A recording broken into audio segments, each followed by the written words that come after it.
I'm Hannah Weiss, the Education Manager at the Science Museum of Western Virginia, and this is your Moment of STEM. And this week, we're going to talk turkey, or, well, about tryptophan. So, around the United States over Thanksgiving, pretty much at like every table, there's always someone who enjoys that huge meal and then leans back, unbuckles their pants, and, starts to kind of doze off. And inevitably, at those same meals, there's someone, always an uncle at my house, who slaps their knee and makes some joke about it being the tryptophan's fault. Of course you're tired. You just ate all that tryptophan. But is tryptophan really to blame? Well, to start to dig down into that, we really have to understand what tryptophan is. So tryptophan's an amino acid. It's something that proteins are made out of.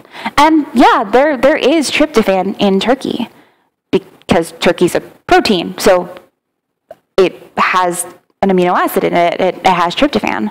But turkey doesn't have a lot of tryptophan in it, not compared to other foods. There are plenty of other foods that have more tryptophan. Things like chicken or even tofu can have up to 2 times as much tryptophan as turkey. Now, tryptophan as an amino acid is a really, really important precursor to a lot of things in our body, including serotonin and melatonin, things that are involved in kind of mood stabilization, but also sleepiness. So on its own, tryptophan might be able to increase sleepiness, but tryptophan is a really, really bulky amino acid and has a lot of trouble crossing the blood-brain barrier. And to make us sleepy, it kind of has to get into our brains. There are also a whole lot of other amino acids in the foods that contain tryptophan.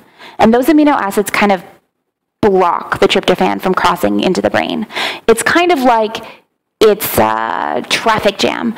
And tryptophan is a huge semi, and all the other amino acids are smaller cars. The tryptophan semi, not going anywhere. But there's another big part of Thanksgiving meals, and that's a whole ton of carbs. Our Thanksgiving meals tend to have a lot of carbohydrates. And when we eat carbohydrates, we need to break them down. And to do that, we engage the insulin pathway. We use insulin to break down a lot of those things. But a lot of other amino acids are involved in breaking down those carbohydrates. Tryptophan, though, is not. So when we eat all those carbs, we kind of send a signal for all of the other amino acids to come down and help things kind of break down, leaving the way for the tryptophan semi to enter into the brain, which may make us a little drowsy. So how can we stop the Thanksgiving crash, knowing that it's this huge combination of carbs and proteins that can make us sleepy? Well, we could eat less. Of course, I'm not doing that. So another thing that we could try to do is change our ratios. If we eat more proteins and less carbs, we might kind of avoid that crash. Of course, there are probably some other factors involved in us getting drowsy after our Thanksgiving meals.